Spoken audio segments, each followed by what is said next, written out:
دیکھیے اس حدیث کے ذریعے اللہ تعالیٰ نے بڑی شدید آزمائش لی ہے آپ لوگوں کی کہ آپ خالق اور مخلوق کے فرق کو پہچانتے ہیں یا نہیں۔ وہی الفاظ جو اللہ کے لیے بولے جائیں اور وہی الفاظ جو بندے کے لیے بولے جائیں تو زمین اور آسمان اور خالق اور مخلوق کا فرق ہوتا ہے اس کے معنی اور مفہوم میں۔ جس طرح اللہ التواب ہے، اس کا مطلب ہے اللہ توبہ کو قبول کرنے والا ہے، اور انسان جب التواب ہوگا تو اس کا مطلب ہوگا بار بار توبہ کرنے والا۔ اگر معنی الٹ کر دیں گے، التواب اللہ کے لیے توبہ کرنے والا کہہ دیں گے تو کفر ہو جائے گا، انسان کے لیے التواب توبہ قبول کرنے والا کہیں گے تو کفر ہو جائے گا۔ اسی طرح اللہ شاکر ہے، یعنی اللہ تعالیٰ قدردان ہے، وہ کسی اور کا شکریہ نہیں ادا کرتا ہے۔ انسان شاکر ہے تو یہ شکریہ ادا کرتا ہے، اپنے مالک اور خالق کا شکر گزار ہے۔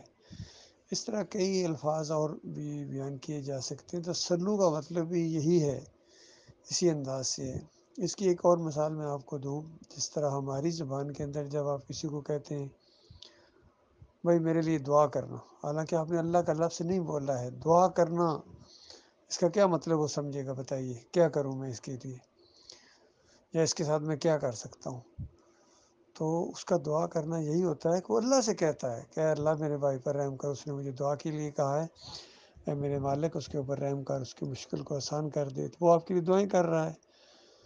تو آپ نے صرف اتنی بات کہی تھی میرے لیے دعا کرنا، اللہ کا لفظ آپ نے بولا ہی نہیں، آپ نے یہ نہیں کہا تھا کہ اللہ سے میرے لیے دعا کرنا۔ تو دعا کرنے کا مطلب یہ ہے کہ اللہ سے دعا کی جاتی ہے، کسی اور سے نہیں کی جاتی ہے۔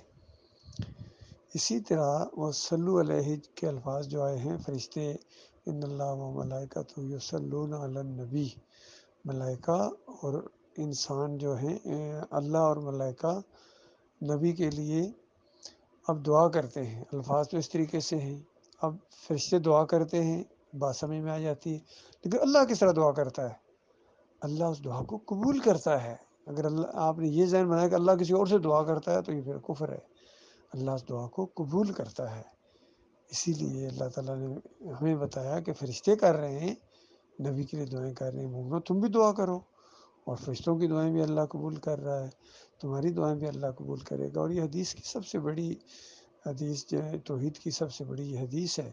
تاکہ جب آپ نبی علیہ السلام کے لیے دعا کریں گے، اللہم صلی علی محمد کہیں گے، تو آپ کو اگر ذرا بھی شعور ہے، ذرا بھی آپ کی عقل کام کر رہی ہے، فوراً آپ کو محسوس ہوگا کہ ہم اپنے نبی کے لیے اللہ سے دعائیں کرتے ہیں۔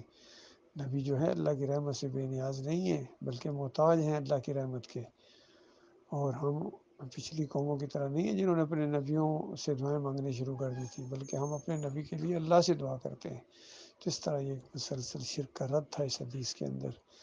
اور توحید کی دعوت تھی، لیکن انسانوں کی بدبختی ہے، انہوں نے اس کو الٹا کر دیا، چونکہ ان کے دماغ میں شرکانہ ہیں، ان کو ہر چیز الٹی نظر آتی ہے، ان کو مردے داتا دستگیر نظر آتے ہیں، ان کو بندے مشکل کشا اور حاجت روا نظر آتے ہیں، یہ بندوں کے رکوع اور سجدے ثابت کرنے میں لگے ہوئے ہیں، ان کو ہر چیز الٹی نظر آتی ہے، کیونکہ جب شرک انسان کے اندر آ جائے پھر اس کا دماغ کام نہیں کرتا ہے۔